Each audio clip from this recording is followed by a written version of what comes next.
Hello, hello, hello. Good afternoon to everyone. Ang topic natin ngayon ay Santissima Trinidad ayon sa Bible. No? So magba-Bible tayo, no, para alam natin kung paano uunawain ang tatlong persona. No, para alam natin kung paano natin maiintindihan yung mga verses and chapters na may kaugnayan sa tatlong persona. Kinakabahan ako, Lord! Kinakabahan po ako sa paksa natin ngayon kasi mahirap siya, no? Gagamit na tayo ng Bible at paano natin matitindigan na umiiral ang Santissima Trinidad sa banal na kasulatan. Sobrang nakaka-tense. Ang hirap-hirap niya, no? Okay. Sana makayanan natin yung presentations at sana magustuhan nyo yung presentations natin kasi hindi siya madaling aralin. Napakahirap pala talaga ng Santissima Trinidad. At salamat kay Father na nanood sa atin kahapon, no? Yung ASCDE na mababasa, isa po yung pare. At Father, thank you po, binigyan nyo ako ng load.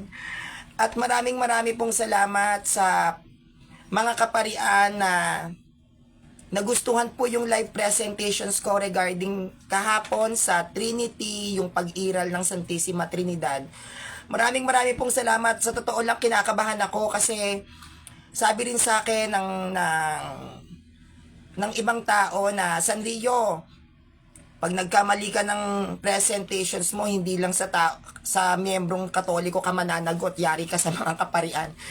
Kaya kinakabahan ako, no? At natuwa naman ako, I'm so blessed na na-appreciate at nagustuhan ng ibang mga pare yung ating presentations kahapon, no? At maraming pong salamat sa inyong pagsuporta. Sa mga supporters ko sa YouTube channel ko, thank you very much sa pag-a-appreciate nyo sa mga live videos ko sa YouTube channel ko, Sanrio TV, yan po ang YouTube channel ko. Thank you very much. At dahil ngayon ay Lenten season, talagang nasa fasting ako, no? Nagpa-fasting ako. At shout out sa parents ko, kay Daddy Kevin and kay Mami Cora Adams. Mag-iingat po kayo and see you on September, no? Baka this coming September, naku, wag naman sanang maudlot na naman. Pero, sige na nga po, hindi ko muna sasabihin. Pero maraming pong salamat sa inyo sa lahat ng sumusuporta sa akin. Ipag-pray nyo po ako ngayon, ha, kasi medyo mahirap. Mahirap po yung delivery ng presentations ko. Pero pipilitin ko at sisikapin ko na gawin itong mababaw, no? Tonyo Tonying, hi, hello. Sa Ave Maristela, Catholic Defender, hello po. At sa lahat po ng mga nanonood ngayon, hi and hello po. No Lenten season, tayo po ay mag-fasting, mag-abstinence tayo. No, gawin nating holy yung araw na ito. Kasi ang araw na ito ay araw na kung saan ang buong simbahan ng Iglesia Katolika ay ginugunita natin, no, yung paghihirap ni Christ. So lahat tayo nalulungkot, lahat tayo nagluluksa, no? Ngayon ay araw ng Martes. Pag Tuesday, 'di ba Maundy Thursday, Good Friday. Pag Tuesday ang tawag doon? Pagmahal na araw. Hindi pa kasi ako nakaka-experience sa mga bisita iglesia or sa anumang ginagawa kapag mahal na araw. Wala pa po ako na-experience dyan. Kasi like what I've said, hindi po ako taong simbahan. Kaya nakikita ko lang sa mga videos, yan, ang na-experience ko lang yung palaspas. Yun pa lang yung na-experience ko. So, mahalaga to na, ayon, Martes Santo, pero may English yan, di ba? Aaron John Navales Nicomedes. Martes Santo, meron siyang, di ba, Good Friday, Maundy Thursday, Easter Sunday, Black Saturday. Ano ba yung sa Monday? English kasi, alam nyo naman, hirap ako sa English. Hirap na hirap ako, no? So, ay, nako, Trinity. Trinity, Trinity, Trinity. Okay. Holy Tuesday po ba yung tawag doon? Parang hindi. Confrontation Day kapag Holy Tuesday, ang araw na pinunan ng mga Hudyo si Kristo tungkol sa kanyang otoridad. Holy Tuesday pala. Thank you, Reynaldo Soronio Ramos Jr. Yan. Si Reynaldo Soronio Ramos Jr. ay isa sa mga aktibo sa simbahan at mahilig siyang mag-collect ng mga different kinds ng Bible translations. Yan, si Reynaldo Soronio Jr. So, mag-i-start na tayo, ha. Kinakabahan po talaga ako, mga kapanalig, pero sige, laban. Bago natin pasukin yung aral ng simbahan pagdating sa Trinity, ayon sa banal na kasulatan, dapat muna nating sagutin yung mga ibinabato sa atin ng mga protestante na imbento lang daw ng Iglesia Katolika ang katuruan at aral ng Santissima Trinidad. Yan po yung dapat natin munang klaruhin. Imbento nga ba ng Catholic Church yung Trinity? Ito ba ay mula lamang sa opinyon ng mga Bible scholars ng Catholic Church? Ito ba ay ginawa lamang ng mga Bible scholars ng Catholic Church para lang meron tayong masabi na meron tayong aral na mystery? Bakit ba nasasabi nilang imbento ang doktrina ng Santissima Trinidad? Ito ba ay tama at angkop ayon sa paniniwala ng mga protestante? O sadyang mga sinungaling lang talaga tong mga sulpot na ito? No? Mahalaga po yun. Hi, Mami Entil Auguis Puracan. Shout out po sa inyo. No? So, kaklaruhin natin, no? Invented ba ng Catholic Church ang doctrines ng Holy Trinity o Banal na Santatlo o Santissima Trinidad? No? Now, yung paniniwala ng mga sulpot na ito na invented lang ng Catholic Church ang Santissima Trinidad ay isang maling paniniwala at isang kasinungalingan. No? Ayon sa aligasyon ng iba't ibang mga protestante, including ng Jehovah's Witness at ng Iglesia ni Cristo, gayon din ang mga pinagsasasabi ng Mormons o Church of Jesus Christ of Latter-day Saints na ang Santissima Trinidad na katuruan ay invented lang. Mga hindi nag-research, hindi inaral. Bago tayo magsabi na inimbento ng Katoliko ang Santissima Trinidad, sana inalam nyo muna ang stand ng Holy Trinity Doctrines ng Catholic Church. Hindi yung basta kayo ng talak dyan. Ang imbento yung mga sekta ninyo. Mga peke kayo, ha? Gigel. Okay. Kaklaruhin natin to. Noong mga unang siglo, sa panahon na wala pang protestante, sa panahon na wala pang sulpot, sa panahon na wala pang Security and Exchange Commission, na which is ang mga sektang ito ay nakarehistro sa gobyerno, meron na po tayong mga sinaunang heretikong Kristiyano. Sila yung tinatawag nating anti-Trinitarian. Bagamat sila ay mga heretiko, sila ay patuloy pa rin nagpapasakop sa ating simbahan. Ngunit sila ay tumututol sa ibang katuruan ng ating simbahan. Heretiko po yung tawag doon. Kapag may natatanggap na, ay pag may aral ang Katoliko at ikaw ay isang Katoliko at hindi mo yon tinanggap, ang tawag sa'yo heretiko. Pero pag ikaw ay nagtatag ng sariling iglesia mo, lalo't lalo pa na ito ay ipinarehistro mo sa government, ang tawag doon Protestant. Kasi literal na nagprotesta ka. Ang heretiko ay may sariling opinyon na taliwas sa turo ng simbahan. Sila yon, heretiko. Yung protestante, lalo na yung mga rehistrado sa gobyerno, gumawa sila ng sarili nilang doktrina na hindi pa mula sa sinaunang Kristiyano. At sa panahon ng mga sinaunang siglo na kung saan umiiral ang mga sinaunang Kristiyano ng Catholic Church, meron na po tayong tinatawag na mga heretikong Kristiyano. Yung mga tumututol sa doktrina ng Santissima Trinidad. And during that time, wala pa pong protestante. Kaya lahat ng protestante dito, no, na sinasabi niyong imbento ang aral ng Santissima Trinidad, kinopya nyo yan sa mga sinaunang heretiko ng Catholic Church. May mga heretiko po tayo na sa sinaunang siglo pa. Kopya yan, kinopya ng mga iglesia na nakarehistro sa gobyerno bilang isang korporasyon. Huwag kayong alam nyo yan. Okay. Sa panahon ng mga sinaunang siglo, may mga heretiko na kilala na tinatawag na anti-trinitarian na umiiral noon. No? Na umiiral noon, may mga anti-trinitarian na at sila ay tinatawag na heresy o heretics. Gayon, itong mga heretics na to, nagtuturo sila ng maling aral ayon sa kanilang opinion na tinatawag nating heretical teachings.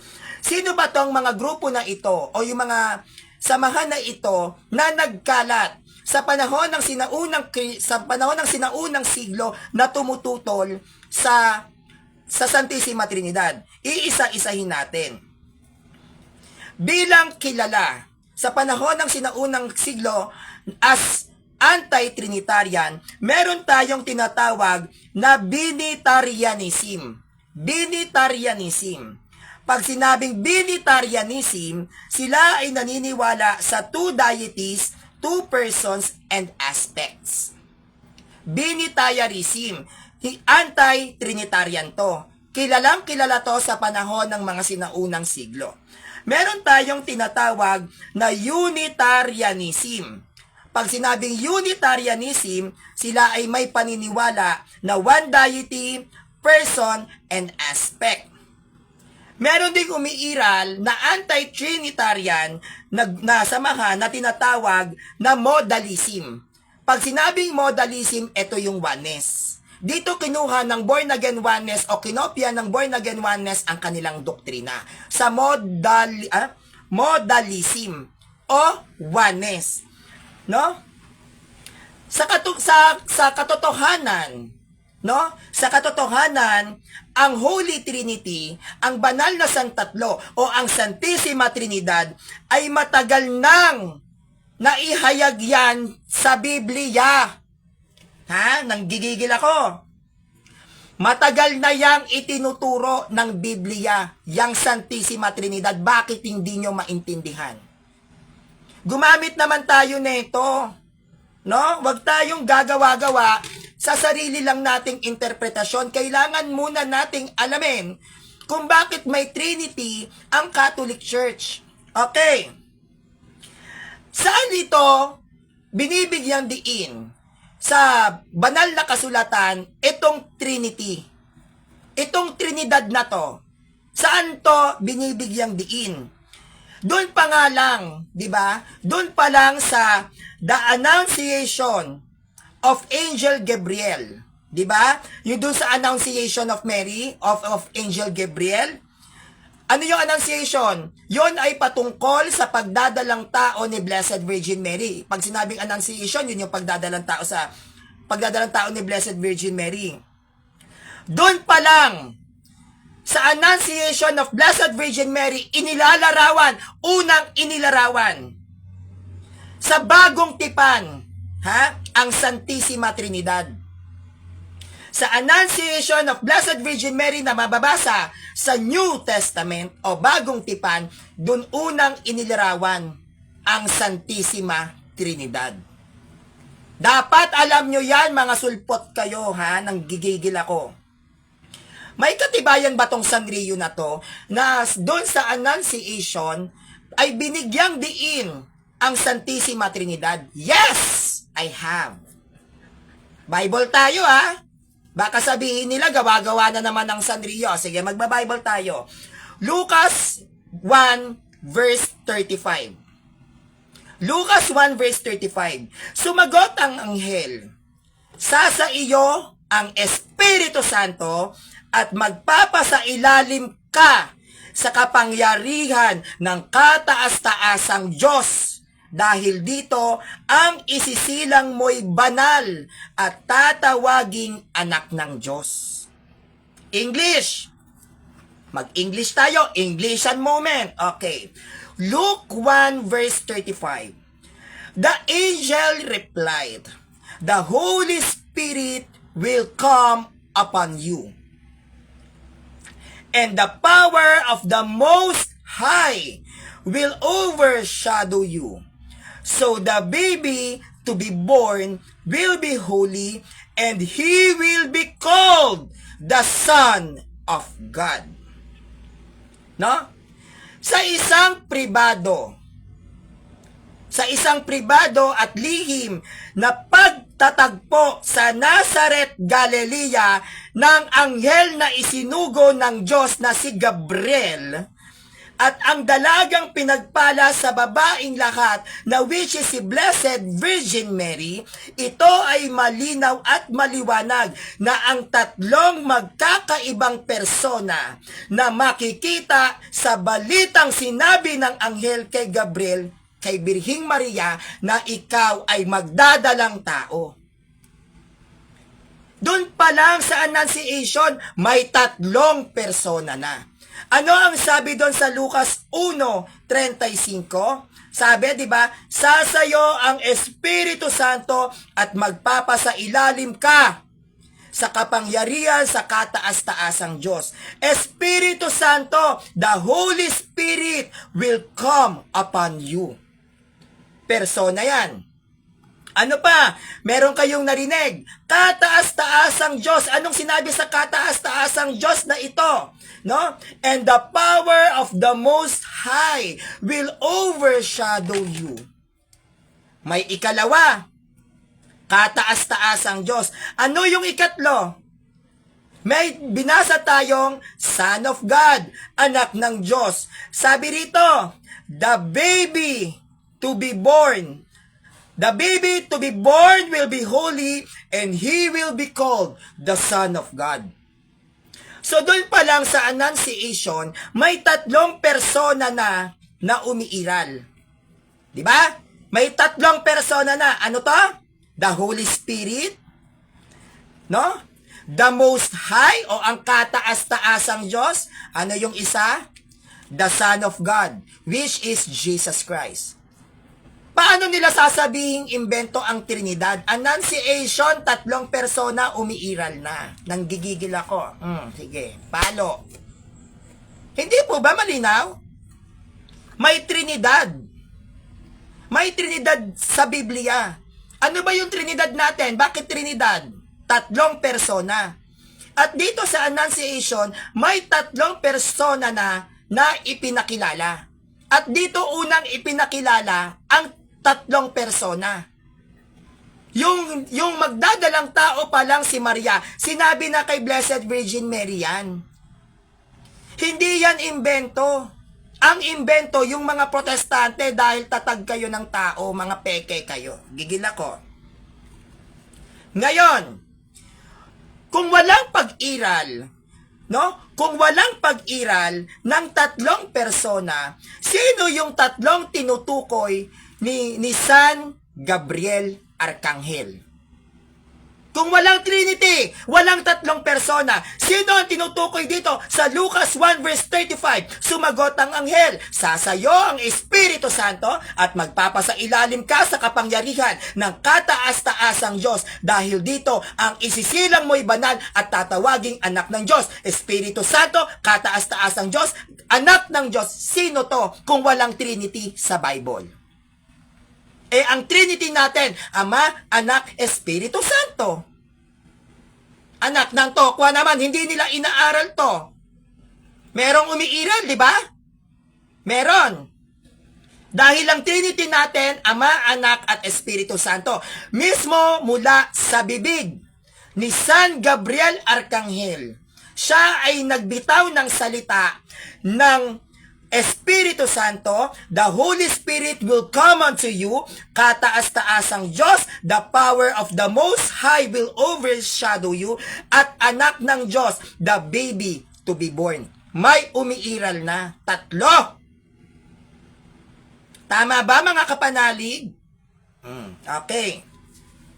Ngayon, ang pagsasalaysay o ang pagpapahayag patungkol sa tatlong persona ay ganap na nailantad mismo sa ating mga tao, sa publiko pa. Paano nailantad yan? Paano na inilantad yung tatlong persona na yan sa publiko sa ating mga tao? Inilantad yan.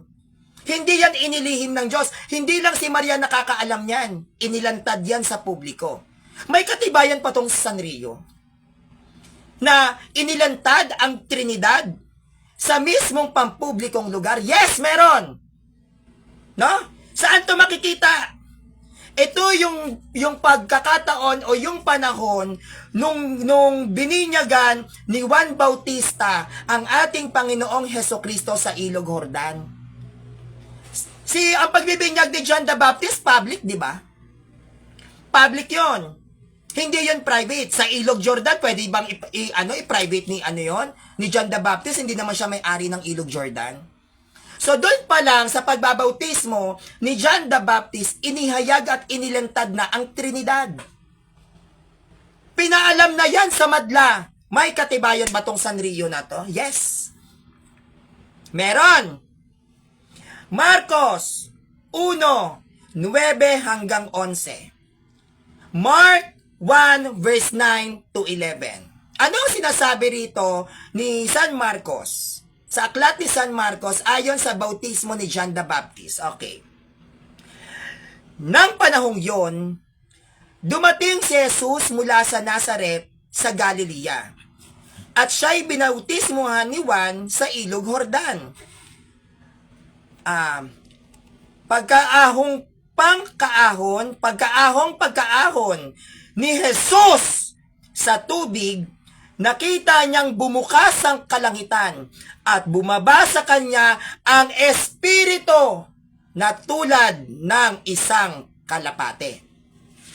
At narinig niya ang isang tinig na mula sa langit at nagsabing, "Ikaw ang minamahal kong anak, lubos kitang kinalulugdan."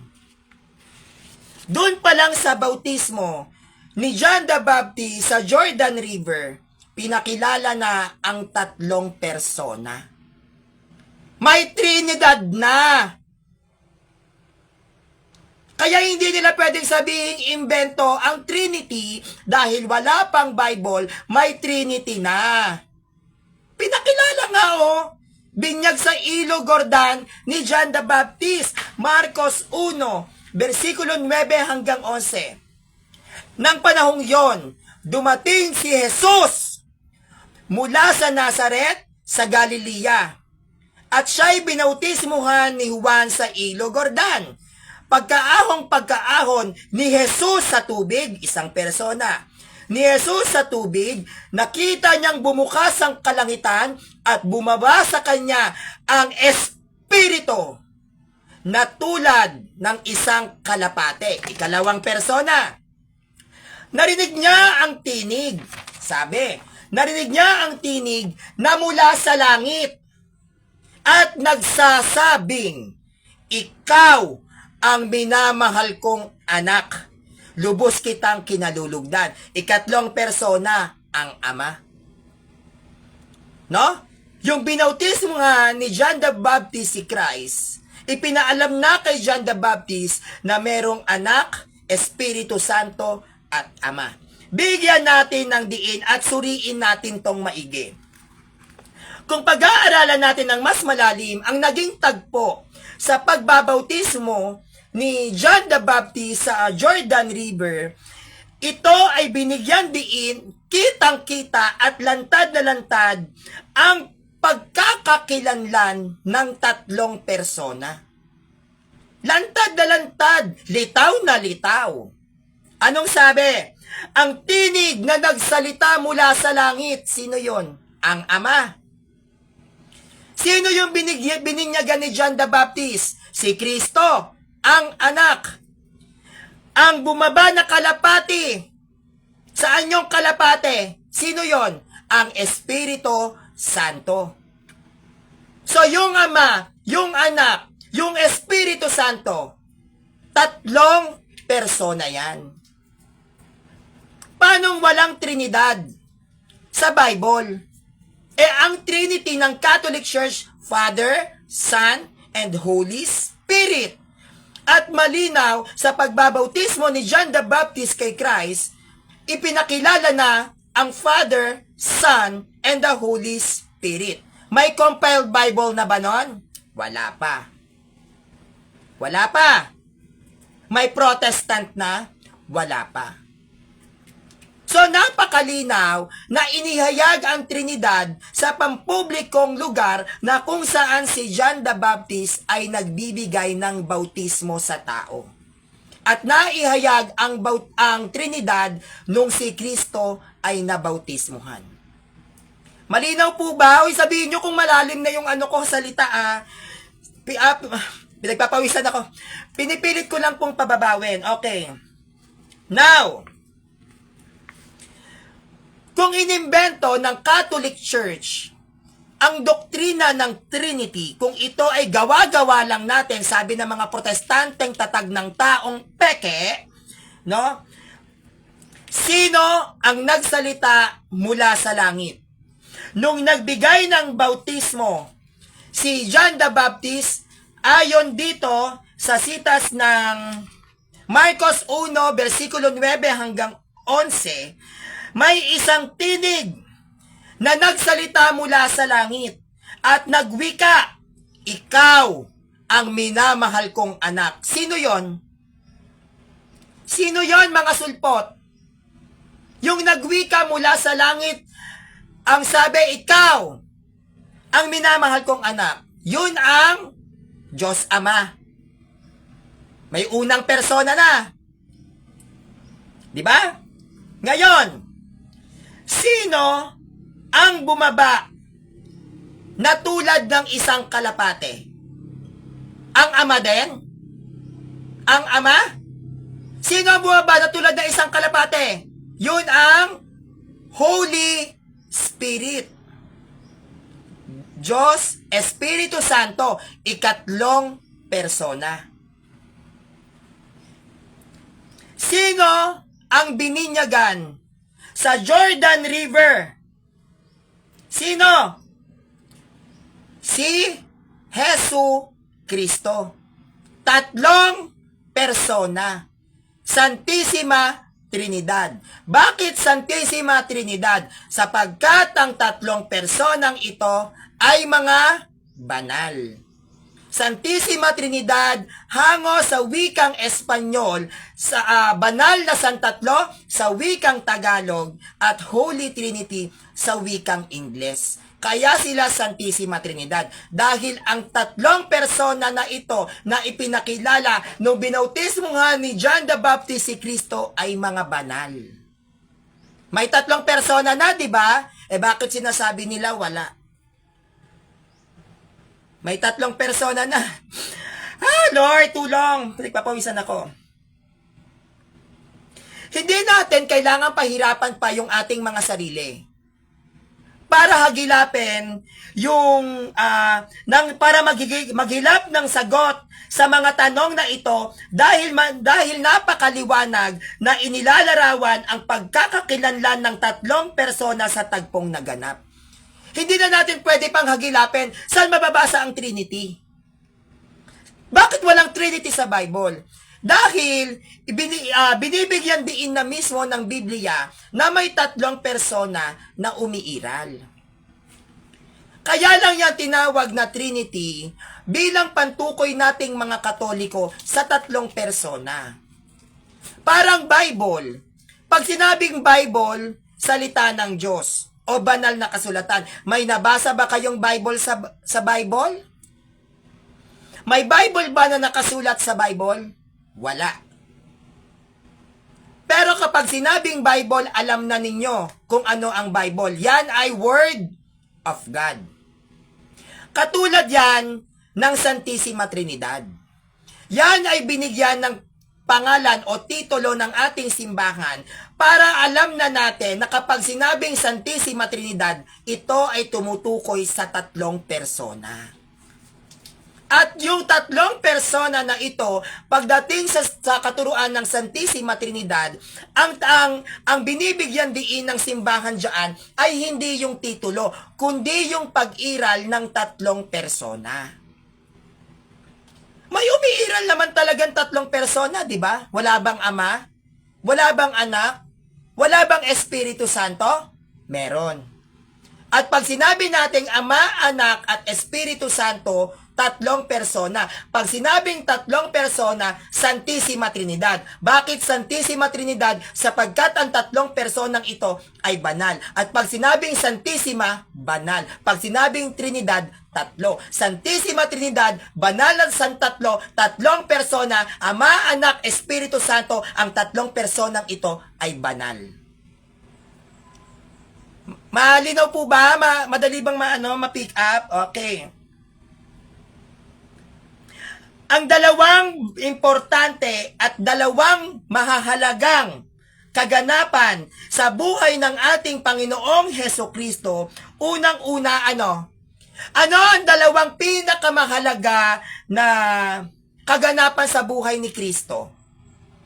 May idea po ba kayo mga Katoliko? Ano ang dalawang pinakamahalaga at pinakaimportanteng kaganapan sa buhay ni Christ?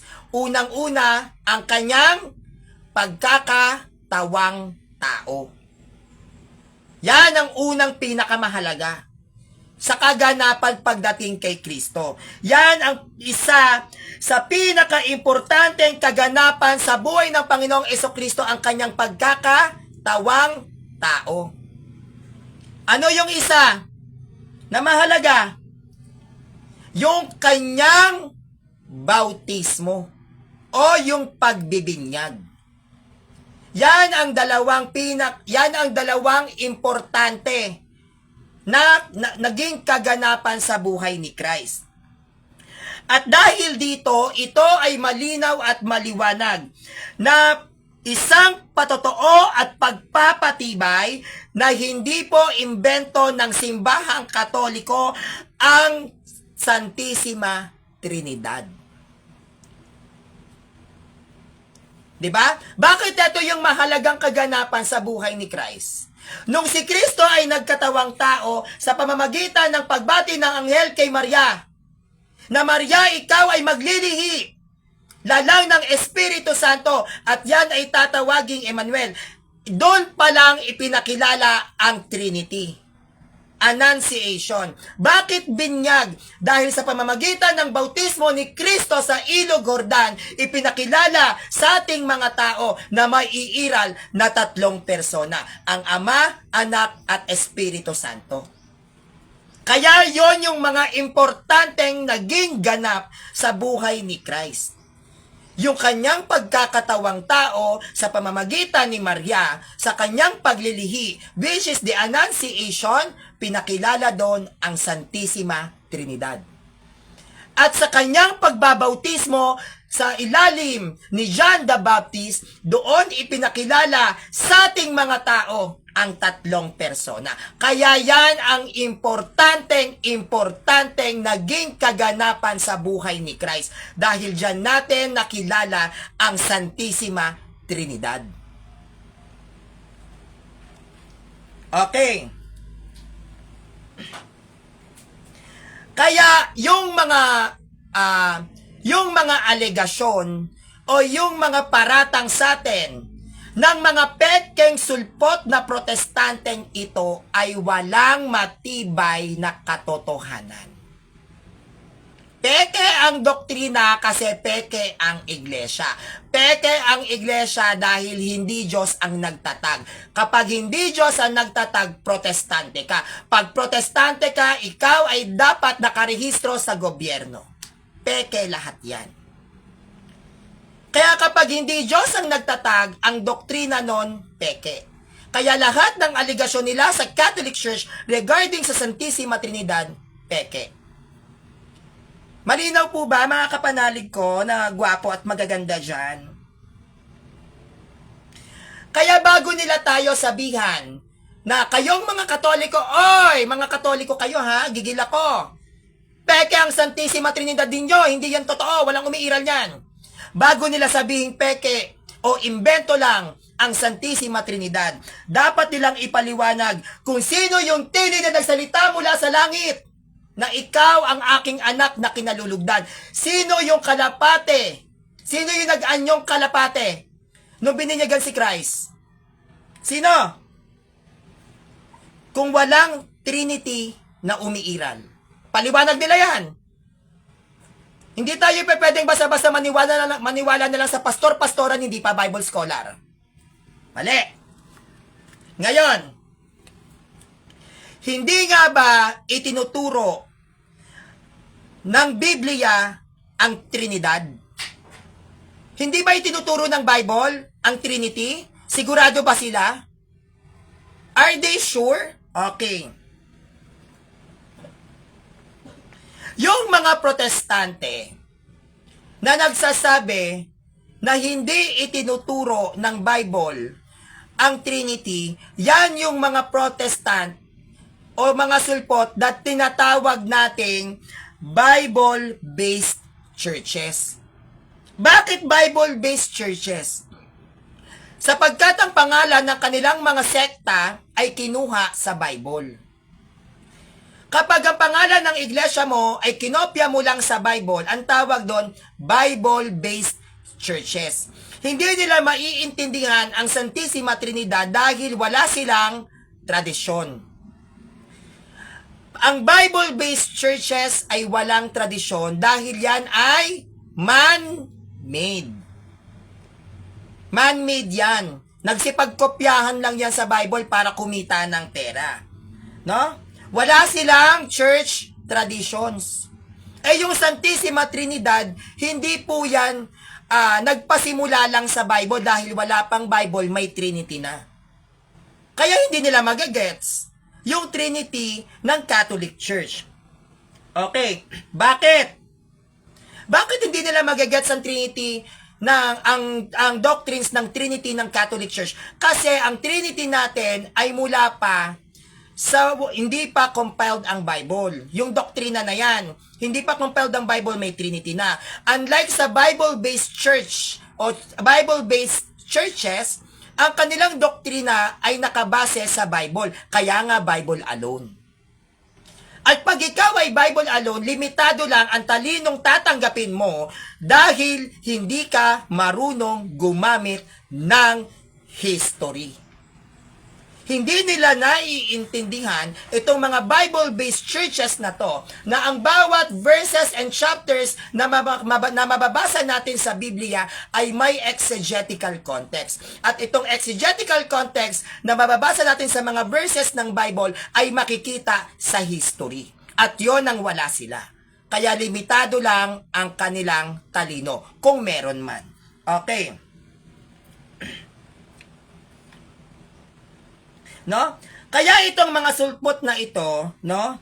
Talagang magtataka tayo eh. Magtataka ka, magtataka siya, magtataka silang lahat, no? Bakit hindi nila nabasa, hindi nila binasa o hindi nila nababasa yung tinatawag na Great Commission na ipinahayag mismo ng Panginoong Hesukristo bago siya umakyat sa langit.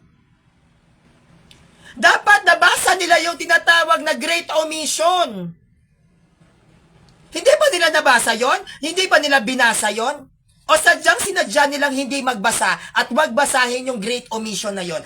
Ano tong Great Omission na sinatawag nung umakyat si Kristo sa langit? Ascension to, di ba? Nung umakyat si Christ sa langit. Ano to?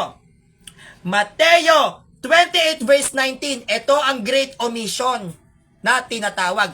Ano tong Mateo 28 verse 19? Kaya't habang kayo'y humahayo, gawin ninyong alagad ko ang mga tao sa lahat ng mga bansa. Bautismohan nyo sila sa ngalan ng Ama, Anak, Espiritu Santo. Iisa lang ba yan? 3 persona yan, di ba? Bautismohan nyo sila sa ngalan ng Ama, ng Anak, ng Espiritu Santo. Yan ang Great Omission nung umakyat si Christ sa langit. Now the question is, kung Ama lang ang sinasamba mo, hindi ka dapat nagbabautismo ng Trinitarian Baptism. Hindi pwedeng ganon. Ama lang ang sinasamba mo. Huwag kang gagamit ng Trinitarian baptism na tinatawag na Great Commission. Bautismohan nyo sila sa ngalan ng Ama, Anak at ng Espiritu Santo. Kung si Kristo lang ang sinasamba mo, born again Christians, sola Christi, Christ alone, wala kayong karapatan gumamit ng Trinitarian baptism.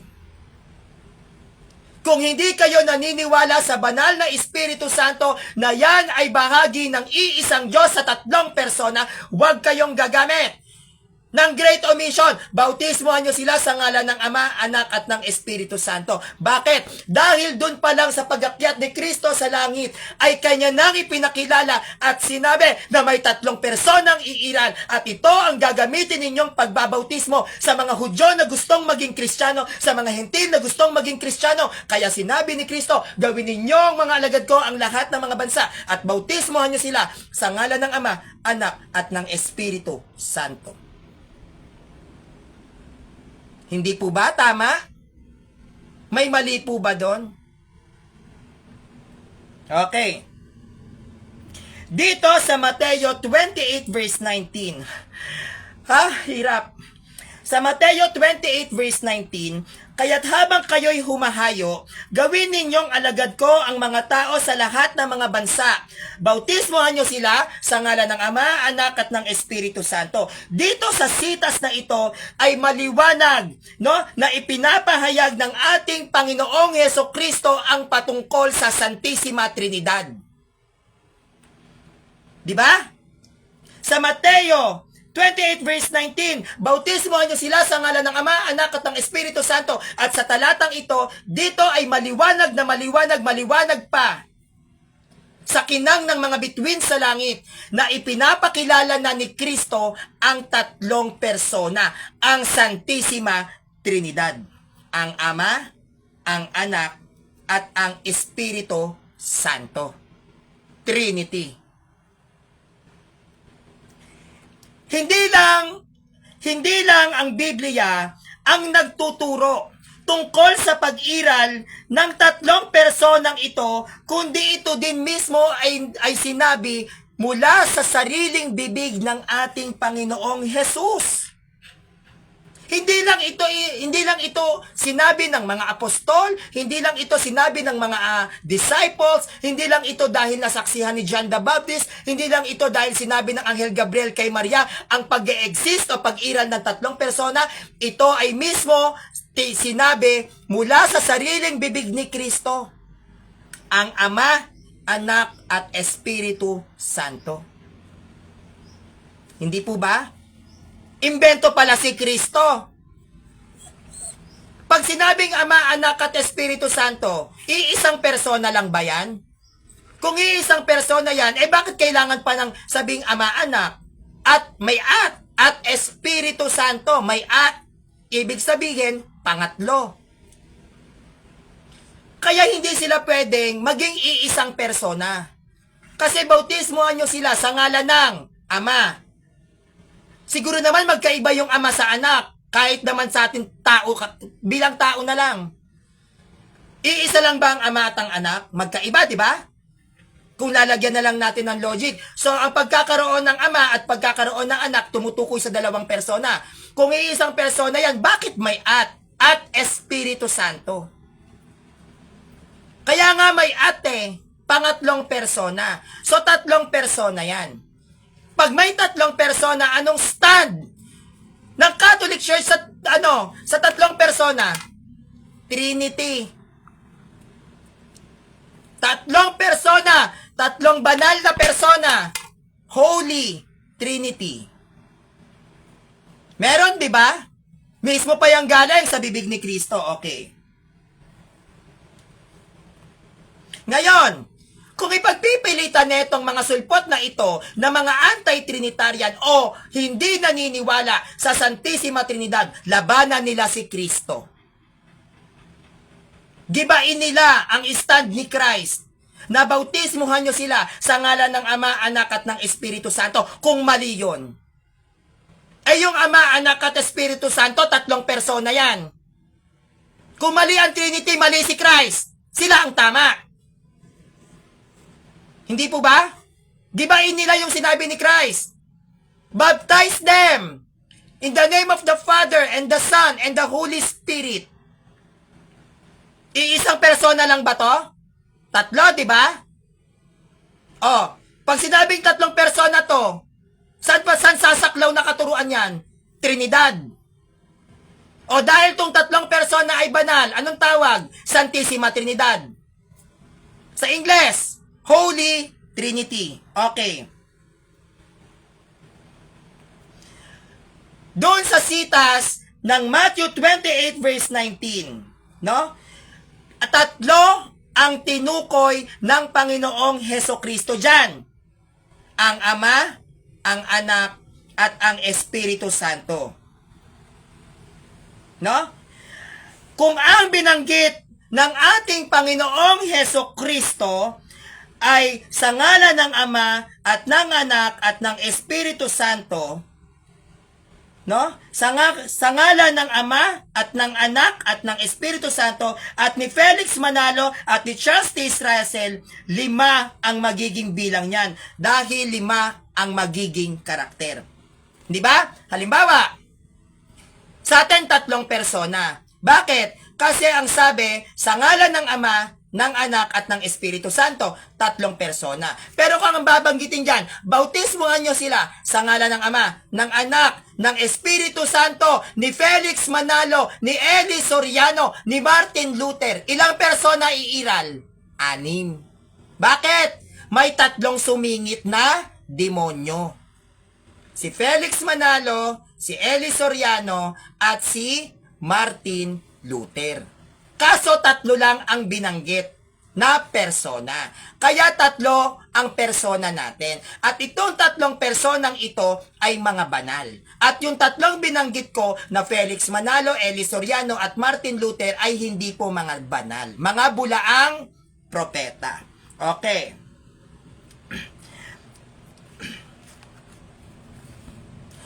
Mas maganda at mas siguro para sa akin, mas magiging mainam at mas magiging maayos kung marunong magbilang ng 1, 2, 3 ang mga sulpot. Hindi sila marunong magbilang. Sana marunong sila magbilang. Ama, Anak, Espiritu Santo. Paano naging oneness yan? Eh hindi naman iisang persona yan. Hindi ba? Ang Diyos mo, Diyos Ama lang. Pero gumagamit ka ng ng sign of the cross o yung pagbabautismo sa Ama, Anak, Espiritu Santo, tapos Ama lang kinikilala mo. Ano yon? Patawa?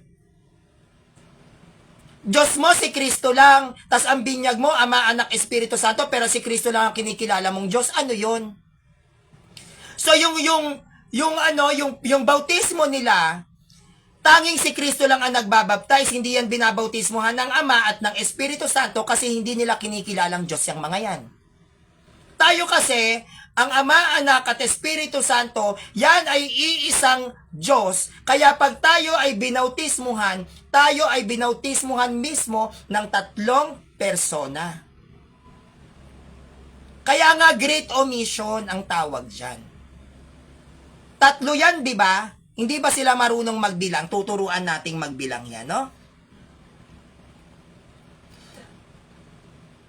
Ama, Anak, Espiritu Santo. Yan ay tinatawag na Trinidad. Ang 3 na personang ito ay Trinidad. Kaya napakalinaw ng sinasabi ng banal na kasulatan, no? Ang pagkakaroon o ang pag-iral ng Trinidad. 3 persona. Mga hindi marunong magbilang tong mga sulpot na to. Kaya tatandaan nating lagi at tatandaan nating mabuti na ang ating Panginoong Hesukristo, no, ay nagpahayag pa na kung hindi kikilalanin na Santissima, Holy o Banal ang 3 ito, lilitaw na ito'y heretikong aral. Kung hindi nyo kikilalanin ang Ama, ang Anak, at ang Espiritu Santo, heretiko ka, demonyo ka, kampon ka ni Satanas.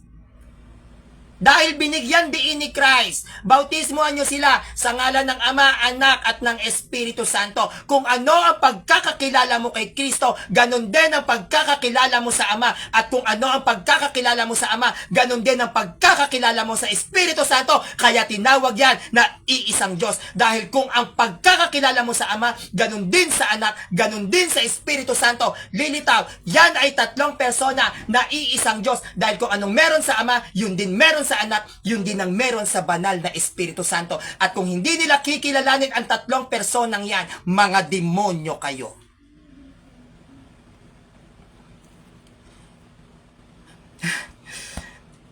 Okay. Tandaan natin.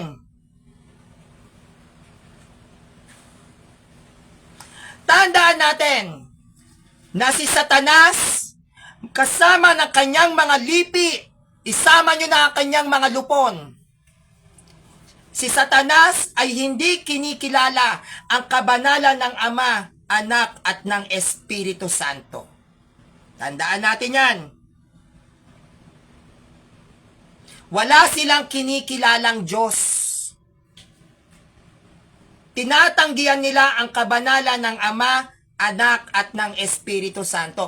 Kaya tayong mga Katoliko, itong tatlong personang ito, sila ay kinikilala nating mga banal. Bakit? Dahil sila ay iisang Diyos. Kaya siya tinawag na Santissima Trinidad. Kaya lahat ng may ayaw sa Holy Trinity, mga demonyo kayo. Bigyan natin ng simpleng logic. Lagyan natin logic Sanrio!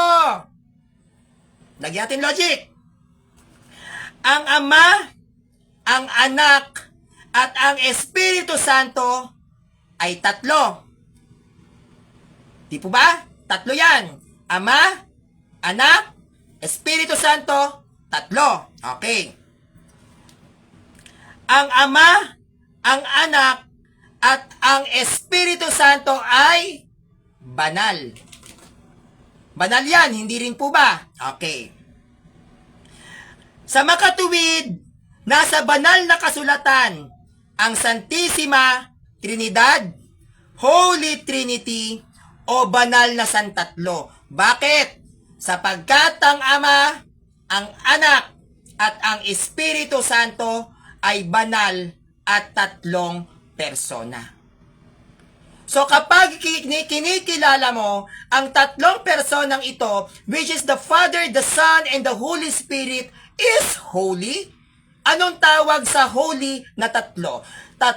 Banal na Santatlo, Holy Trinity, Santissima Trinidad. Nasa Biblia yan dahil may umiiral na tatlong personang banal. Paanong wala? Nagkaloko-loko na. Walang Holy Trinity sa Bible. Yung Ama, yung Anak, at yung Espiritu Santo, banal hindi? Yes, banal. Tatlo, hindi? Yes, tatlo. Pag sinabing tatlo, Trinity, hindi? Yes, Trinity. Banal yung Trinity? Yes, banal. Anong tawag doon? Holy Trinity. Yung Holy Trinity, saan makikita? Nasa Bible. Sa pamamagitan ng ano? Ng Ama, ng Anak, at ng Espiritu Santo. Clear po ba? Okay. Kahit na alam nating mga Katoliko na merong Santissima Trinidad na mababasa sa Biblia, pilit pa rin binubutasan at ginagawa ng kwento at pamamali yung mga anti-Trinitarian, lalo na yung mga protestante na nakarehistro sa gobyerno, ang direktang termino ng Santissima Trinidad. Di ba? Sinasabi ng mga silpot, saan mababasa ang Santissima Trinidad sa Biblia? Letra por letra. Bakit hindi sila letra por letra? Bible alone. Wala kasing tradisyon. Bukod sa walang tradisyon, walang logic. Bakit? Limitado kasi. Bakit? Hindi kasi marunong gumamit ng history. Hindi marunong maggumamit ng utak kung paano mo uunawain yung bawat salita na binabanggit sa banal na kasulatan. Bakit? Dahil literal thinker sila. Lahat ng Bible alone, mga literal. Ang hindi mababasa sa Bible ay hindi na totoo. Wala kasi sila neto. Na? Hindi po totoo na ang Santissima Trinidad, kahit buong-buo ang diwa nito sa mga protestante. Kasi hindi daw mababasa ang terminong Santissima Trinidad letra por letra sa Bible. Kahit na nandoon na yung diwa, pinapakita na doon na may tatlong personang umiiral, ang Ama, ang Anak, at Espiritu Santo, hindi pa rin sila naniniwala na ito ay Santissima Trinidad. Bakit? Wala daw kasing nakasulat na Santissima Trinidad. Pero tanungin nyo, ang Ama, Anak, at Espiritu Santo ba, yan ba ay tatlong persona? Oo o hindi? Tanungin nyo sila, ito bang tatlong personang ito ay banal? Oo o hindi? Kung banal na tatlong persona, yung Ama, Anak, at Espiritu Santo, matatawag ba siyang Santissima Trinidad dahil banal silang tatlo na persona? Yes. Nasa Bible? Wala. Nasa Bible. Hindi lang sila marunong gumamit ng logic.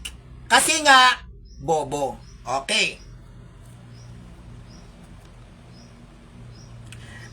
Ang paniniwala na mga anti-Trinitarian o yung galit sa Santissima Trinidad, yan ay nakadepende sa kanila pagdating sa aktwal na pagkakasulat ng termino. Nakadepende sa kanila kung papabor ba sa kanila. Pag hindi sila kanila pabor, pamamalian nila yon. Walang nakasulat dyan, letra por letra. Pero kapag pabor sa kanila, ay kami yan, kami yan. Yan ang mga sulpot. Ganyan ang mga anti-Trinitarian. No?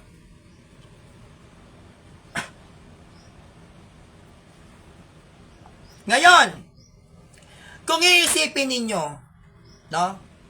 Kung iisipin po ninyo na naniniwala sila sa incarnation. 'Di ba? Naniniwala sila sa actual na incarnation, na si Christ na incarnate, naging tao. Pero may incarnation bang nakasulat sa Bible? Ang Bible, incarnation 'yan. 'Di ba? From Old Testament, ito ay nagkaroon ng katuparan sa New Testament. May mababasa ba tayo na ang Bible ay, how can I say this? Ay ano?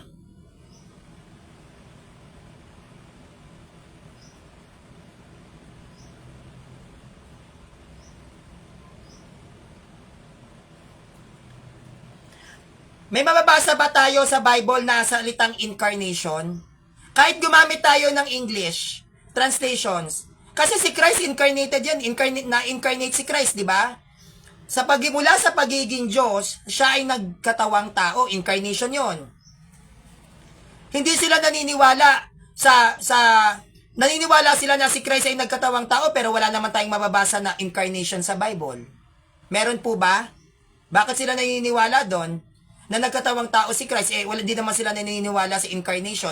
Kahit ang Bible, bakit sila maniniwala sa Bible? May Bible bang mababasa sa Biblia? Walang utak? 'Di ba? Tama naman ako, 'di ba? Yung nagkatawang tao si Christ, incarnation 'yon. Hindi po ba? Tama, mali? Incarnation pong matatawag yon. Yung pagkakatawang tao ni Christ, yes. Incarnation po yon. May mababasa ba tayong incarnation sa English? Wala. Biblia. Biblia, pag sabing Biblia, banal na kasulatan. May mababasa ba tayong Biblia sa Biblia? Yung salitang Bible mismo, may Bible ba sa Bible? Bakit sila naniniwala? Akala ko ba letra por letra? Akala ko ba pag di mababasa sa Bible, hindi totoo?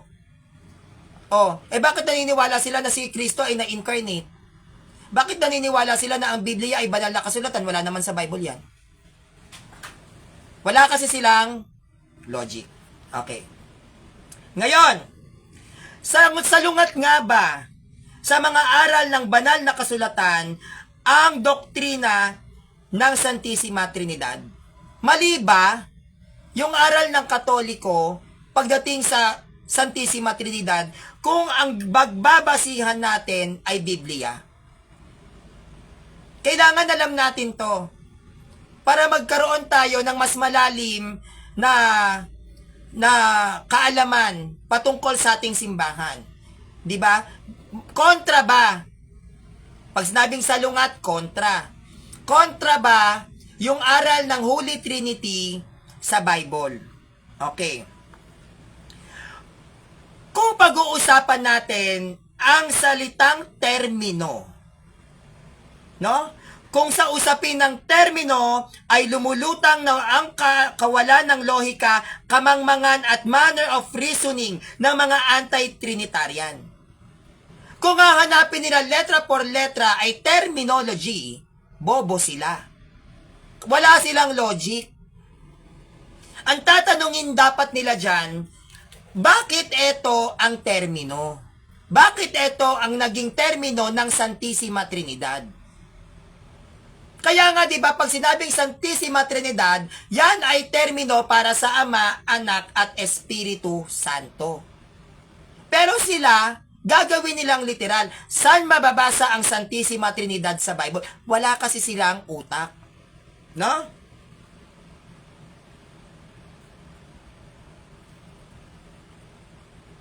Ngayon, para mapatunayan natin yung kanilang kahangalan at kamangmangan sa paghahanap ng literal na termino ng Santissima Trinidad, magbibigay ako sa inyo ng isang sitas. Ito ay aklat ni San Pablo sa 2 Korinto 13:13, no?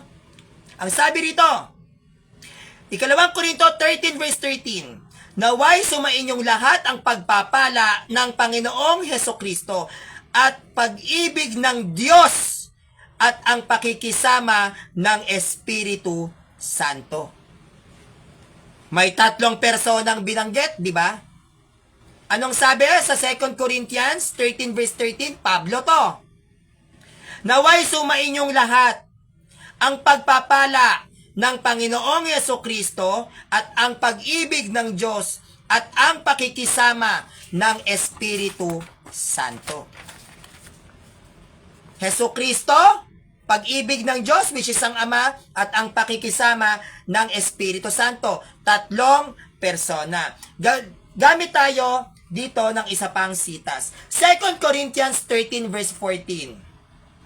The grace of the Lord Jesus Christ and the love of God and the fellowship of the Holy Spirit be with you all. Amen. King James 2000 Bible. Translations. No? So sa hinango nating Pauline benediction, pagbibinyag ni San Pablo, pag sinabing bautismo ni San Pablo ay tinatawag nating Pauline benediction. So may Pauline benediction. Ano yung nagbibinyag o yung nagbabautismo si San Pablo, ang sabi niya, the grace of the Lord Jesus Christ and the love of God and the fellowship of the Holy Spirit be with you all. Amen. Ganyan ang term ni San Pablo sa pagbibinyag. Pero anong sabi ni Christ? Bautismohan nyo sila sa ngalan ng Ama, Anak at ng Espiritu Santo. Mali si Pablo. Mali si Pablo kasi iba yung term niya eh. Ang term ng pagbibinyag ni San Pablo, kapag siya ay nagbabautismo ng mga paganong hindi Kristiyano, ng mga Hudyo na gustong maging Kristiyano, o yung mga Hudyo na nasa ilalim ng bautismo ni John the Baptist, ang sabi rito, the grace of the Lord Jesus Christ and the love of God and the fellowship of the Holy Spirit be with you all. Amen. Pero ang sabi ni Christ, bautismuhan nyo sila sa ngalan ng Ama, Anak at ng Espiritu Santo. So malito. No? Ang sabi rito, the grace of the Lord Jesus Christ. Pag sinabing grace, grasya, ito ay mula sa Panginoong Hesukristo. Ang sabi rito, and the love of God. Pag sinabing love, pag-ibig na mula sa Diyos. Sinong Diyos? Ang Ama. Fellowship, pakikisama mula kanino? Sa Espiritu Santo. Pag isa sa tatlong personang yan ay hindi mo kinilala, kulang ang bautismo mo. Pag ikaw ay naniniwala lang na Diyos ang Ama, hindi ka makakatanggap ng biyaya mula kay Kristo sapagkat si Kristo ay anak ng Diyos. Hindi ka makakakuha hindi ka kakasiyan ng Espiritu Santo dahil ang Holy Spirit ay nakikisama sa dalawang persona. So dapat yung tatlong yan ay kinikilala mo bilang iisang Diyos. Kung ano ang pagsamba na ginagawa mo sa Ama, yun din ang pagsamba na gagawin mo sa anak at yun din ang pagsamba na gagawin mo sa Holy Spirit at walang matimbang dyan. Yan ay pantay-pantay. Kaya yan ay iisang Diyos. Kaya kung sila ay sasambahin mo itong tatlong persona bilang iisang Diyos, ikaw ay makakatanggap ng pantay na grasya o biyaya mula kay Kristo, ng pag-ibig mula sa Diyos Ama at ng pagkasisayo ng Holy Spirit. Dahil yan ay dapat mong kilalanin. Kaya yan ginagamit sa binyag. Kaya yan tinawag na Great Omission. Bautismuhan nyo sila sa ngalan ng Ama, Anak at ng Espiritu Santo. Hindi yan pwedeng mas mataas, hindi yan pwedeng may mas mababa. Yan ay pantay-pantay. Ang pagka-Diyos ng Ama, ang pagka-Diyos ng Anak, ang pagka-Diyos ng Holy Spirit ay iisa. Walang mas mataas, walang mas mababa. Pantay ang kanilang pagka-Diyos. Para tanggapin mo ang pag-ibig mula sa Ama, ang grasya mula sa Panginoong Hesukristo, at para kasiyan ka ng Holy Spirit, ang tatlong personang ito ay dapat mong sambahin bilang iisang Diyos. Dahil kung hindi mo sasambahin bilang iisang Diyos, ang tatlong personang ito, magiging kulang ang bautismong tatanggapin mo. No? Kaya itong 2 Corinthians 13 verse 14, yung pagbabautismo ni San Pablo na tinatawag natin Pauline Benediction, ito ay karagdagang pagpapatibay, pagpapatotoo at pagpapatunay sa pag-iral ng Santissima Trinidad na makikita sa banal na kasulatan. Ibig, nais ni Apostol San Pablo na ang tatlong personang kanyang binanggit na which is ang Ama, ang Anak at ang Espiritu Santo ay magbigay sa atin ng pagpapala, ng pag-ibig at pagkasi ng Espiritu Santo sa ating mga Kristiyanong Katoliko. Nang sa gayon, matanggap natin ang kabanalang minimithi ng bawat isa sa atin at makapunta tayo sa kaharian na dapat nating puntahan. Kaya, maling-mali ang pamamaratang ng mga anti-trinitaryang demonyong to sa kanilang aligasyon sa ating katuruan patungkol sa Santissima Trinidad. Na ito daw ay salungat. Ito ay kontra sa banal na kasulatan. Nung sumulat si San Pablo dito sa kay Tito, mahilig yan magliham si San Pablo, mahilig siya magbigay ng letter. So ito si San Pablo gumawa ng letter para kay Tito. At itong pagbibigay ng sulat ni San Pablo kay Tito, dito niya lalong binigyang diin ang pag-iral ng Santissima Trinidad. Binigyan niya ng caps lock lalo. Tito 3:6. Tito 3:6, anong sabi dito? Masaganang ipinagkaloob ng Diyos sa atin ang Espiritu Santo sa pamamagitan ng ating tagapagligtas na si Heso Kristo. May pagbibigay diin. Ilan ang umiral dito? Nung sumulat si San Pablo kay Tito, ilang persona binibigyan diin lagi ni Pablo ang kahalagahan at importansya ng Santissima Trinidad. Sabi niya kay Tito, masaganang ipinagkaloob ng Diyos. Sino tong Diyos? Ang Ama. Masaganang ipinagkaloob ng Diyos sa atin ang Espiritu Santo sa pamamagitan ng ating tagapagligtas na si Heso Kristo. Bibigyan natin ng linaw tong sitas na to. Ipinagkaloob ng Diyos, which is ang Ama sa atin, ang Espiritu Santo. Ano ang Espiritu Santo? Holy Spirit. What is the Spirit of God? It is holy. So if the Spirit of God is holy, anong tawag doon? Holy Spirit. Ipinagkaloob ng Diyos ang kanyang mismong Espiritu sa atin. Sa pamamagitan ni Heso Kristo. Hindi mo matatanggap ang Holy Spirit na gustong ipagkaloob ng Diyos sa iyo sapagkat ang kanyang Espiritu ay banal kung hindi ka dadaan kay Kristo.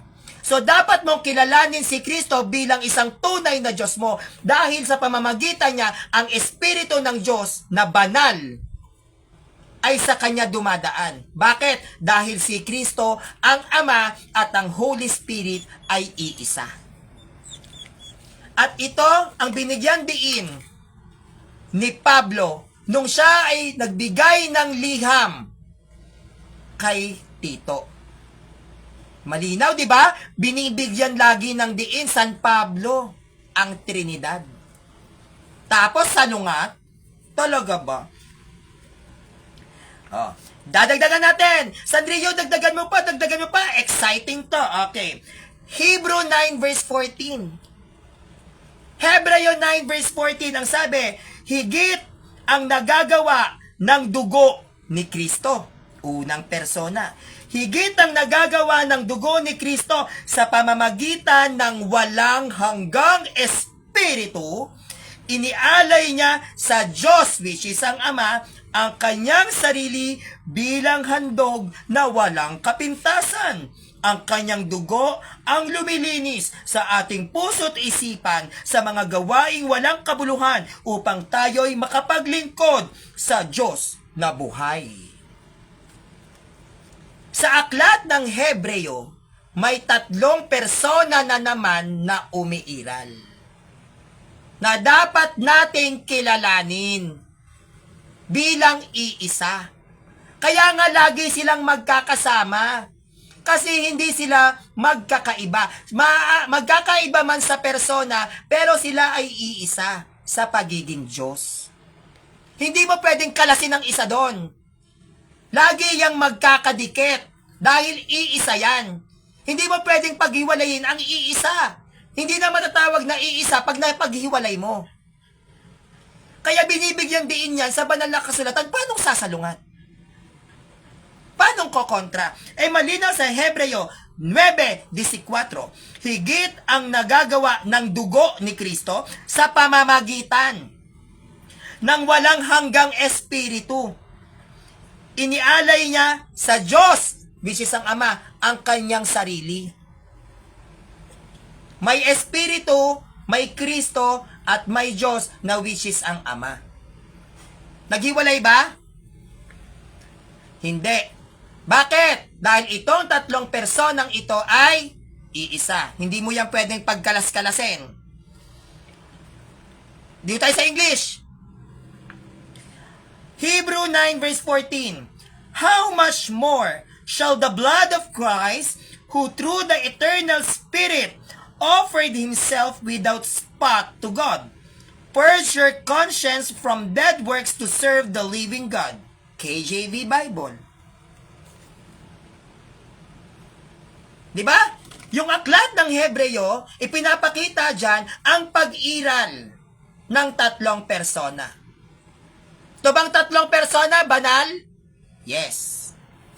Pag banal ang 3 persona, anong tawag sa kanila? Holy Trinity.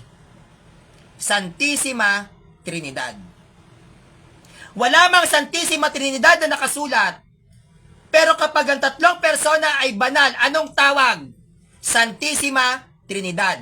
Yan ang hindi makuha ng mga sulpot kasi nga mangmang. Okay. Sa aklat ng Hebreo na nilatag ko sa inyo, no? May inilalarawan dyan na tatlong persona. Tinawag dyan si Kristo, which is Christ sa Ingles. Walang hanggang Espiritu, which is the Holy Spirit na inilarawan as eternal spirit, at Diyos na buhay, which is the living God. Tatlo ang umiiral dyan. Ngayon, kung peke ang Trinity, sinungaling ang Trinity, imbento ang Trinity, sa madaling salita, ang turo ng Santissima Trinidad ay hindi totoo, o tong tatlong persona na tinuturo ng ating simbahan, anong palusot ang sasabihin na naman ng mga protestanteng ito patungkol sa pag-iral ni Kristo, ng Espiritu Santo at ng Ama dito sa aklat ng Hebreo? Kung walang persona, kung walang tatlong personang umiiral, sino ang Ama, sino ang Anak, at sino ang Espiritu Santo? Hindi ba sila mga persona? Kung tinututulan nila ang tatlong persona na katuruan ng ating simbahan, ang Ama, ang Anak, at ang Espiritu Santo, hindi ba yan mga persona? Mga anti-Trinitarian labas.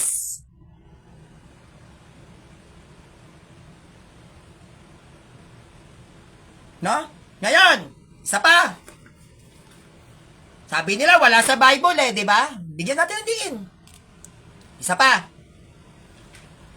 Trinity, tatlong persona. Okay. Juan 14, versikulo 15, 17. John 14, verse 15 to 17, anong sabi dito? Kung iniibig nyo ako, tutuparin ninyo ang aking mga itinuturo. I repeat. Kung iniibig nyo ko, iniibig nyo ko, tutuparin nyo ang aking mga itinuturo. Dadalangin ako sa Ama upang kayo'y bigyan niya ng isa pang tagapagtanggol na magiging kasama nyo magpakailanman. Siya ang Espiritu ng katotohanan na hindi matanggap ng sanlibutan, sapagkat siya ay hindi nakikita ni nakilala ng sanlibutan. Ngunit nakikilala ninyo siya sapagkat siya'y nasa inyo at siya'y mananatili sa inyo. Ang Espiritu Santo ay hindi matanggap ng sanlibutang ito. Bakit? Sapagkat hindi nila ito nakita. Kaya hindi nila kinikilalang Diyos Espiritu Santo. Di po ba? Ang born again, ang Diyos nila si Christ. Hindi nila kinikilalang Diyos ang Ama. Bakit? Hindi naman nila nakita ang Ama. Ang INC, ang Diyos nila ang Ama lang, Father alone. Hindi nila kinikilalang Diyos si Kristo dahil si Kristo ay isang tao. Pero tayo, ang tatlong personang ito, na which is banal, na tinatawag nating Santissima Trinidad, sila ay iisang Diyos na ating sinasamba tuwing sasapit ang araw ng linggo. Actually, araw-araw natin silang pwedeng sambahin pag tayo ay dumadalo ng banal na misa. Pero sa espesyal na araw na tinatawag natin Lord's Day, sinasamba natin ang iisang Diyos na may tatlong persona. Hindi yan pwedeng may lumamang. Lahat yan ay pantay-pantay. Okay.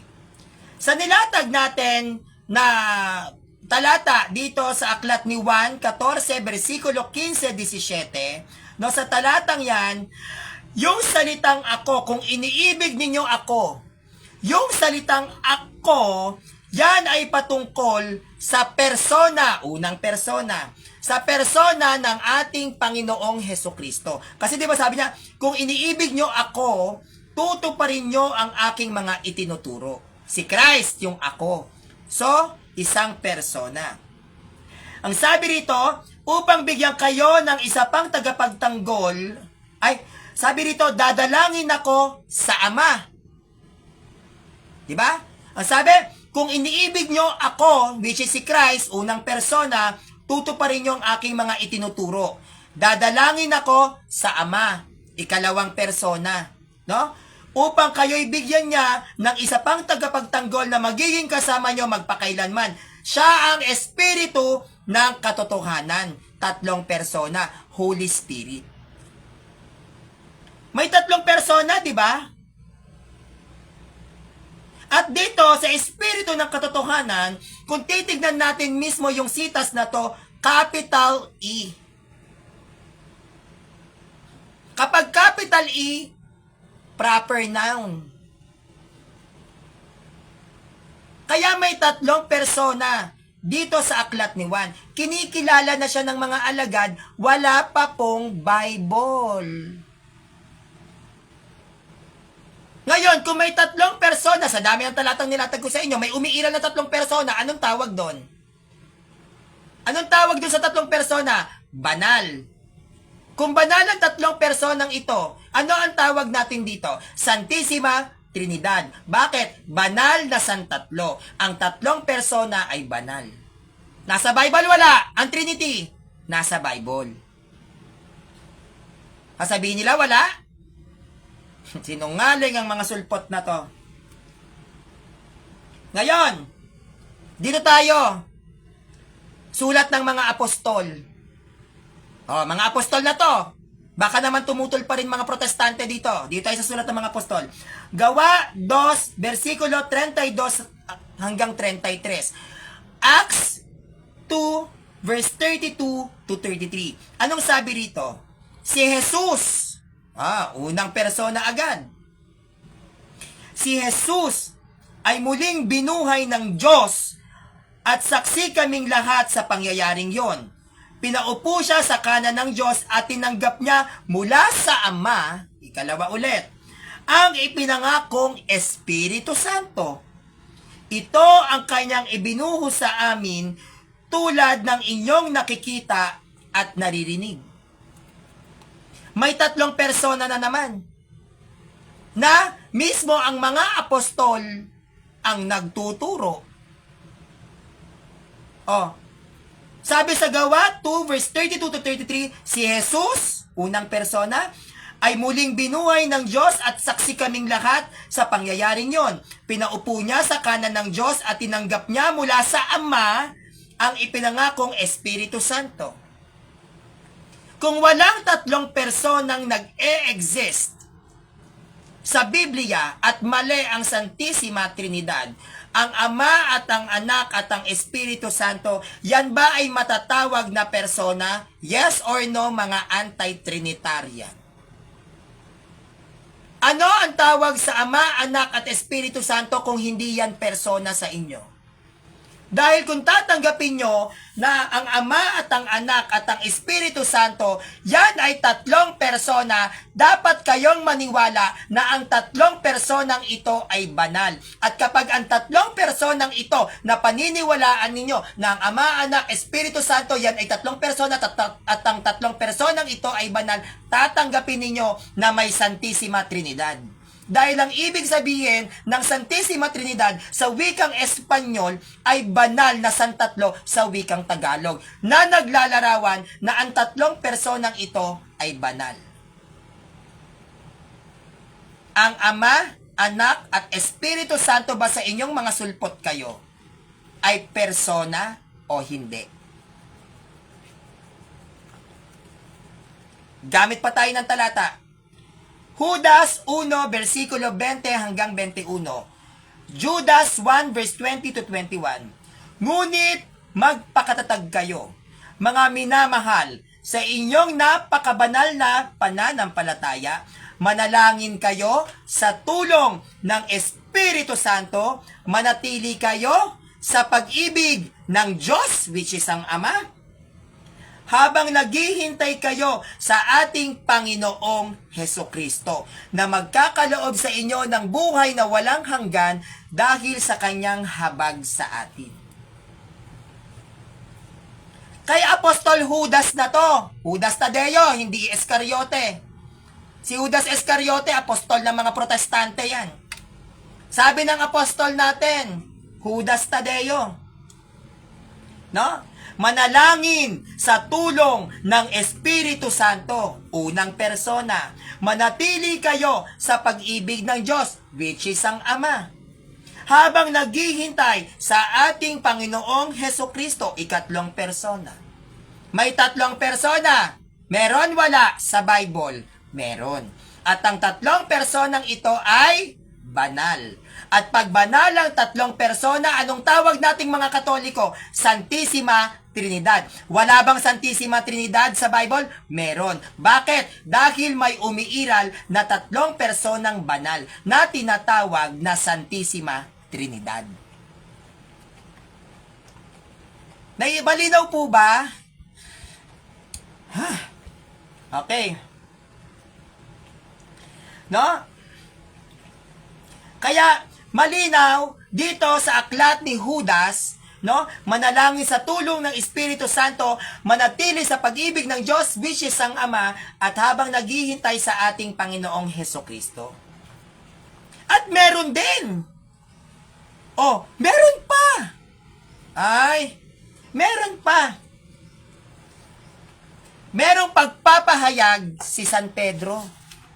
Baka naman, hindi pa nila makuha yung latag natin, mga kapanalig. Meron pa, hindi nagpahuli si San Pedro. Nagpahuli ba si Pedro? Hindi. Siya magpapahuli. Ay, syempre, di papatalo ang ating Pope.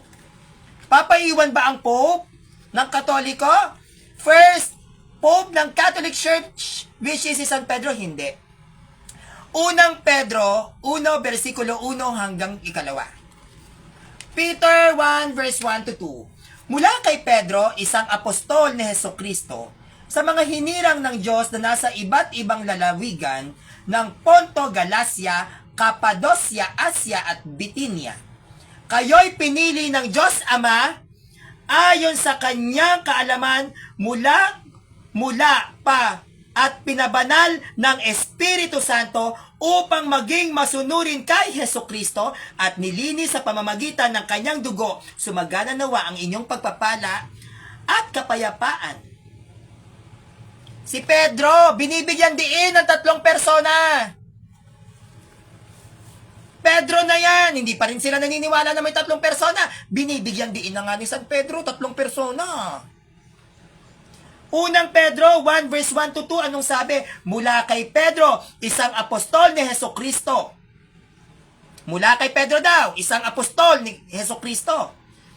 Sa mga hinirang ng Diyos, o mga hinirang, tayo lang yon mga Katoliko. Sa mga hinirang ng Diyos na nasa iba't ibang lalawigan ng Ponto, Galacia, Cappadocia, Asia at Bithynia, kayo'y pinili ng Diyos Ama ayon sa kanyang kaalaman sa mulat-mula at pinabanal ng Espiritu Santo upang maging masunurin kay Hesukristo at nilinis sa pamamagitan ng kanyang dugo. Sumagana nawa sa inyo ang pagpapala at kapayapaan. Malinaw na kahit si Apostol Pedro, si San Pedro, ay binibigyan diin sa ating mga Katolikong Kristiyano ang pag-iral ng tatlong persona. Anong sabi? Kayo'y pinili ng Diyos Ama, unang persona. Pinabanal kayo ng Espiritu Santo, ikalawang persona. Maging masunurin kay Hesukristo, ikatlong persona. May tatlong persona na banal na tinatawag na Santissima Trinidad. Banal na santatlo or tatlong persona na banal. Holy Trinity. Diba? Kaya kung babalikan natin yung mga sitas na kung saan inilarawan ng mga apostol at ng mga alagad ang pag-iral ng banal na Santissima Trinidad. Banal na Trinidad, Santissima Trinidad, mali ang paratang ng mga sulpot na sekta. Meron po ba Santissima Trinidad sa Bible? Meron. Binigyan diin natin? Yes. May sitas? Yes. Mula ba sa bibig ng mga alagad? Yes. Nagsalita ba si Christ tungkol sa tatlong persona? Yes. Bautismohan niyo sila sa ngalan ng Ama, Anak, at Espiritu Santo. Kaya yung hindi naniniwala sa Santissima Trinidad, mga demonyo kayo. Okay. Ngayon, history, Sanrio, history. Na? Sa kasaysayan ng Kristyanismo noong unang siglo, meron ding mga mangangaral na nagturo ng Trinity, subalit sa kaisipan na ang Ama ay naging anak at ang anak ay naging Espiritu Santo. Ang aral na ito ay tinawag na modalistic monarchianism na itinuro ni Praxeas mula sa Asia Minor noong 206 AD. Si Praxeas ay isang heretiko sa panahon ng mga sinaunang Kristiyano. Heretiko to. Siya ay may samahan na tinatawag na modalistic monarchianism noong 206 AD. Siya yung naniniwala na yung Ama ay naging anak at yung anak ay naging Holy Spirit. Heretiko to.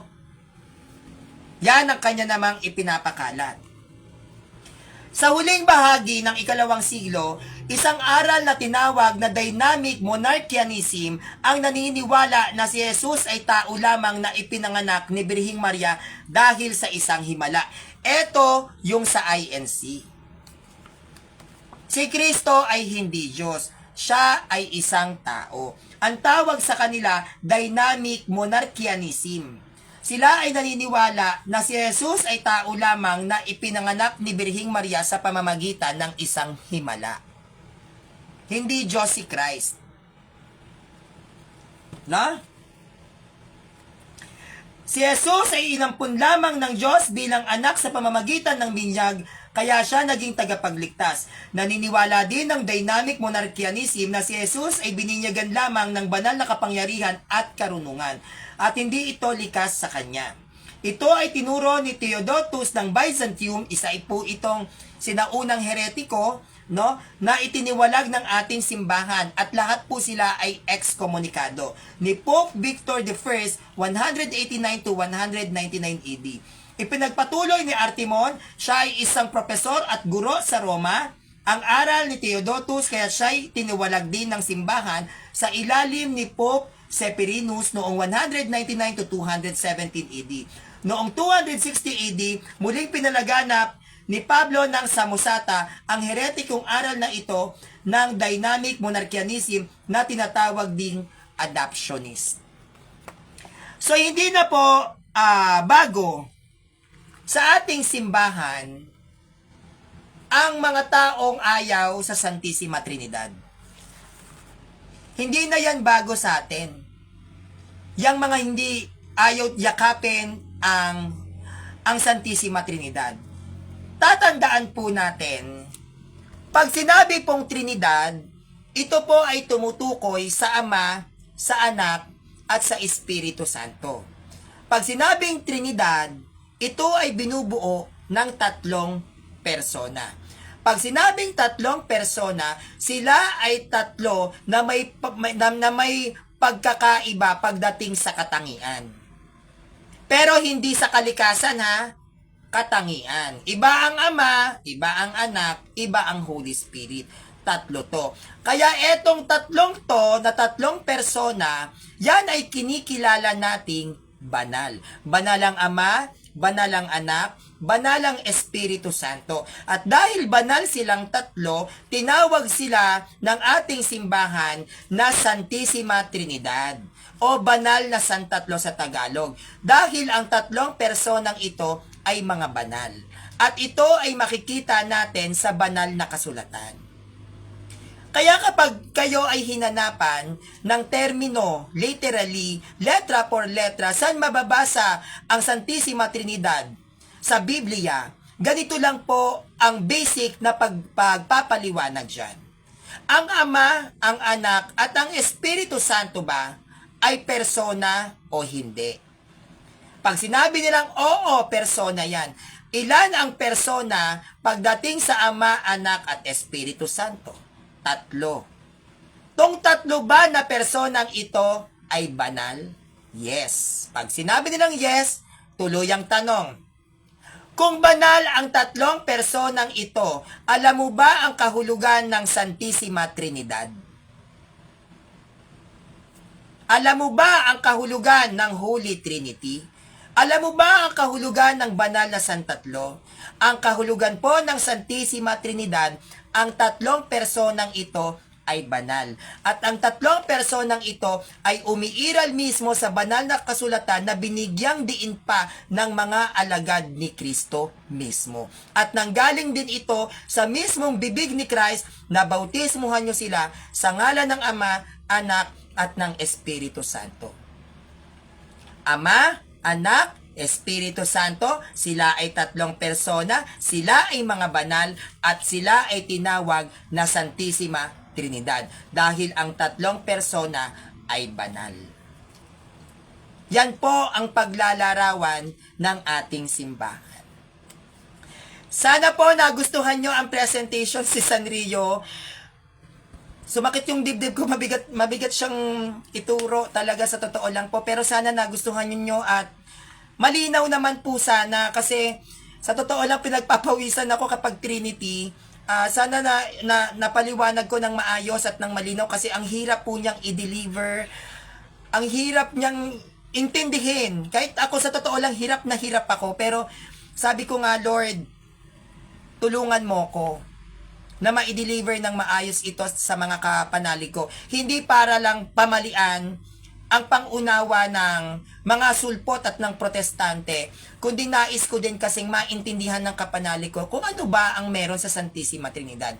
So bukas, tatry ko po na makapag-live ulit, no, ipagpapatuloy natin ang part 3 ng Holy Trinity. At sana na-enjoy nyo po ang live presentations natin regarding sa usapin ng Santissima Trinidad. And guys, please subscribe on my YouTube channel, Sanrio TV, no? So yun lang po, magpapahinga lang po akong bigat sa dibdib at saka sumakit yung ulo ko po talaga. Sobrang hirap. No, ipag-pray nyo po ako na sana habang tumatagal po kasi pahirap ng pahirap yung Trinity, no? At nakakahingal siya. Akala nila ang pag-aaral ay kahit nakaupo ka lang hindi nakakapagod. Sobrang nakakapagod po yung mag-aral. Sobrang nakakahingal. No? So, yun lang po. Maraming salamat and God bless you. At alam po natin na ngayon ay mahal na araw. Ating gunitain ang kabanalan ng isang linggong ito. Dahil alam natin na sa linggo ay linggo ng pagkabuhay na po. No? Sana ay maigunita natin ng may kabanalan at may kaayusan ang araw ng Semana Santa. Yun lang po. God bless you at pagpalain po tayong lahat ng Panginoon nating Diyos. Salamat po sa inyong panonood. Ano ba namang aso ka?